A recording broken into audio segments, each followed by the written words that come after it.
बिस्मिल्लाहिर्रहमानिर्रहीम। अस्सलाम वालेकुम। आज के लेक्चर में मैं आपको बताऊंगी अबाउट क्रेब्स साइकिल। इसको हम TCA साइकिल भी बोलते हैं, ट्राई कार्बोक्सिलिक एसिड साइकिल, या इसका एक और नाम है सिट्रिक एसिड साइकिल।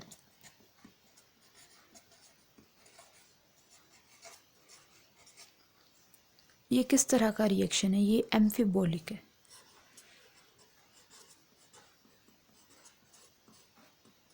एम्फिबोलिक क्या होता है? ऐसे रिएक्शंस जिनमें कैटाबोलिक पाथवेज भी हों और एनाबोलिक भी हों, तो उनको हम बोलते हैं एम्फिबोलिक पाथवेज। मतलब उसमें कैटाबोलिज्म भी हो रहा है और एनाबोलिज्म भी, एनर्जी यूटिलाइजेशन भी हो रही है, ठीक है, एनर्जी को यूज़ भी किया जा रहा है और एनर्जी प्रोडक्शन भी होती है। ऐसे रिएक्शंस होते हैं एम्फिबोलिक रिएक्शंस। अब इसके हम स्टेप्स की बात कर लेते हैं। पहले स्टेप में क्या होता है कि एसिटाइल को ए,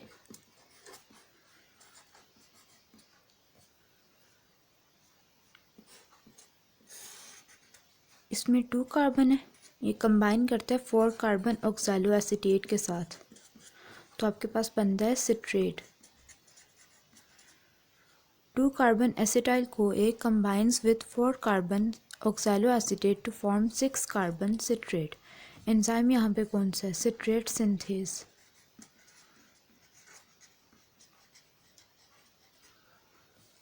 अगले स्टेप में क्या है? ये सिट्रेट जो है इसकी आइसोमेराइजेशन हो जाती है। एंजाइम है एकोनिटेज और आपके पास बन रहा है आइसोसिट्रेट।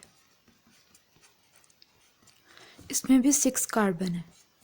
नेक्स्ट स्टेप में आइसोसिट्रेट की होती है ऑक्सीडेटिव डीकार्बोक्सिलेशन और बन जाता है 5 कार्बन अल्फा कीटो ग्लूटारेट।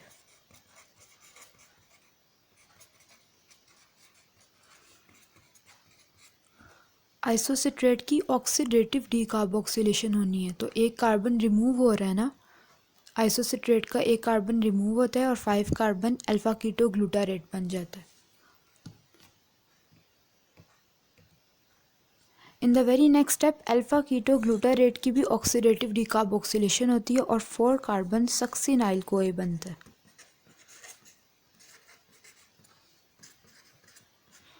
अब ये देखें, यहाँ पे भी ऑक्सीडेटिव डीकार्बोक्सिलेशन है, यहाँ पे भी ऑक्सीडेटिव डीकार्बोक्सिलेशन है, तो एंजाइम कौन सा होगा? डिहाइड्रोजिनेस। इसके नाम के अकॉर्डिंग आइसोसिट्रेट डिहाइड्रोजिनेस।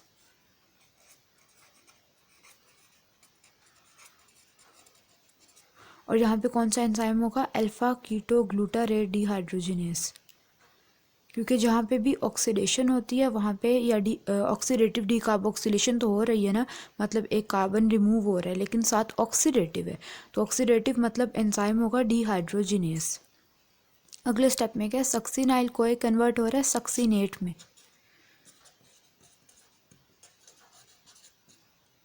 एंजाइम यहाँ पे सक्सिनेट थायोकाइनेस।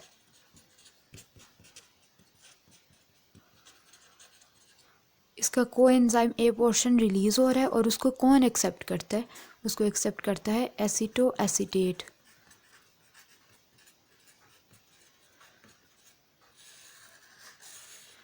तो इससे बन जाता है aceto acetyl co A.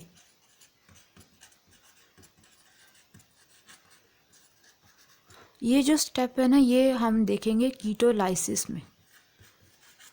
What is ketolysis? It is ketone bodies utilization, ठीक है, ये एक अलग टॉपिक है। सक्सिनेट अब किस में कन्वर्ट हो रहा है? इसमें भी 4 कार्बन है, क्योंकि जस्ट क्या हुआ है कि सक्सिनाइल कोए का कोएंजाइम ए पोर्शन रिलीज हुआ है, एंजाइम है सक्सिनेट थायोकाइनेस और सक्सिनेट बन गया। अब सक्सिनेट ने कन्वर्ट होना है किस में? फ्यूमेरेट में। यहाँ पे सिंपली ऑक्सीडेशन हो रही है, एंजाइम है सक्सिनेट डिहाइड्रोजिनेस।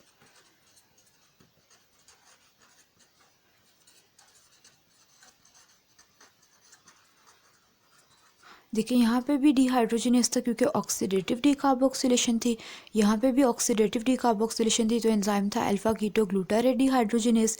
यहाँ पे भी ऑक्सीडेशन हो रही है, सक्सिनेट फ्यूमेरेट में कन्वर्ट हो रहा है, तो एंजाइम है सक्सिनेट डिहाइड्रोजिनेस। नेक्स्ट स्टेप में फ्यूमेरेट की होती है हाइड्रेशन, इसमें वाटर ऐड होता है, तो आपके पास बन जाता है मैलेट।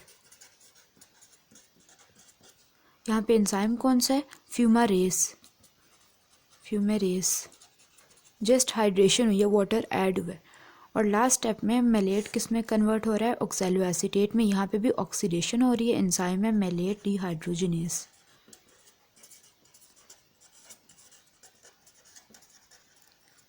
तो आप ये देखिए, ये जो सारा साइकिल है ना, क्रेब्स साइकिल, ये ऑक्सीडेशन रिएक्शन है, ठीक है। ये सारा ऑक्सीडेशन पाथवे चल रहा है। बात स्टार्ट कहाँ से हुई थी, एसिटाइल कोए से। एसिटाइल कोए एंटर हुआ था क्रेब्स साइकिल में, तो एक कंप्लीट पाथवे, ठीक है, ऑक्सीडेशन पाथवे प्रोसीड किया था। For each molecule of acetyl CoA entering Krebs cycle कितने एटीपी प्रोडक्शन होते हैं, 12 एटीपी।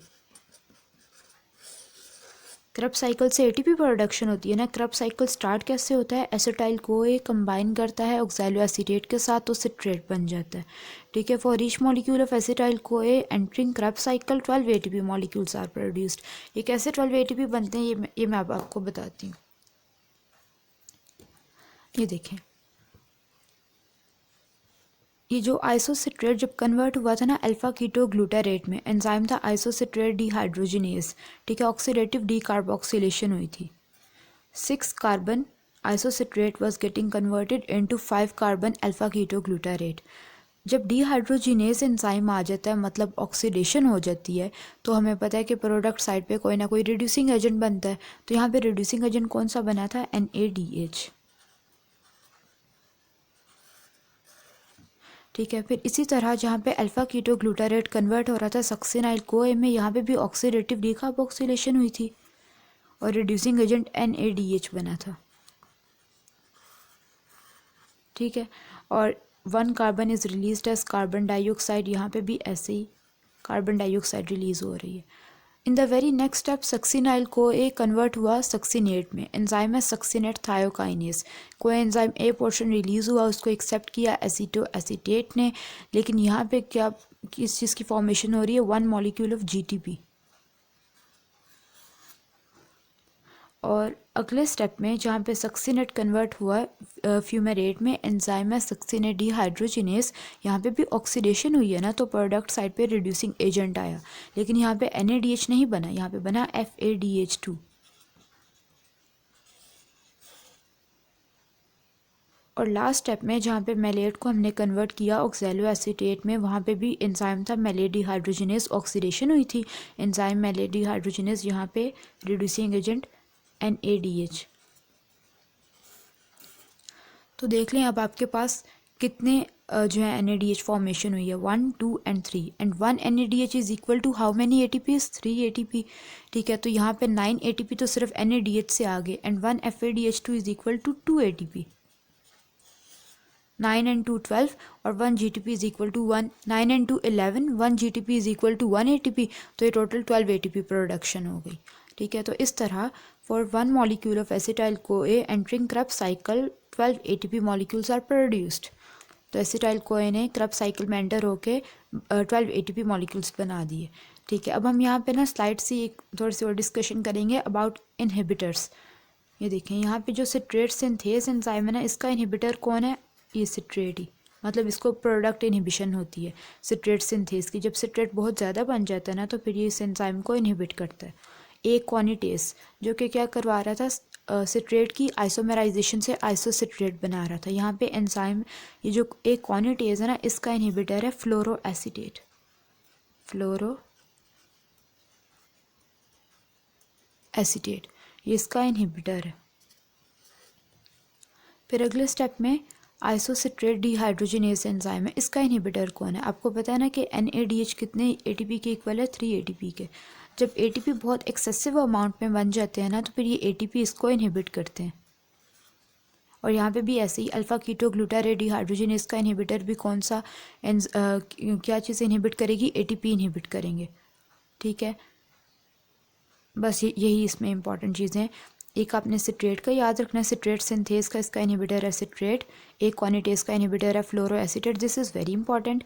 और जहाँ पे भी डिहाइड्रोजिनेज एंजाइम है, वहाँ पे आपके पास प्रोडक्ट साइड पे रिड्यूसिंग एजेंट बनता है, मतलब ATP फॉर्मेशन होती है।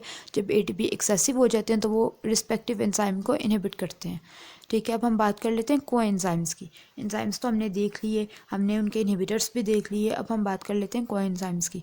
ये मैं आपको प्रीवियस वीडियो में बता चुकी हूँ कि जहाँ पे भी ऑक्सीडेटिव डीकार्बोक्सिलेशन होती है ना मेटाबॉलिज्म में, कहीं पे भी ऑक्सीडेटिव डीकार्बोक्सिलेशन होगी तो कोएंजाइम होगा विटामिन B1 थायमिन पायरोफॉस्फेट।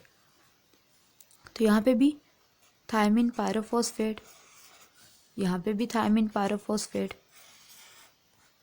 और यस ऑक्सीडेटिव डीकार्बोक्सिलेशन में थायमिन पायरोफॉस्फेट मतलब विटामिन B1 होता है, ठीक है, जो कि इस एंजाइम के लिए एज अ कोएंजाइम एक्ट करता है आइसोसिट्रेट डिहाइड्रोजिनेज के लिए और अल्फा कीटोग्लूटारेट डिहाइड्रोजिनेज के लिए।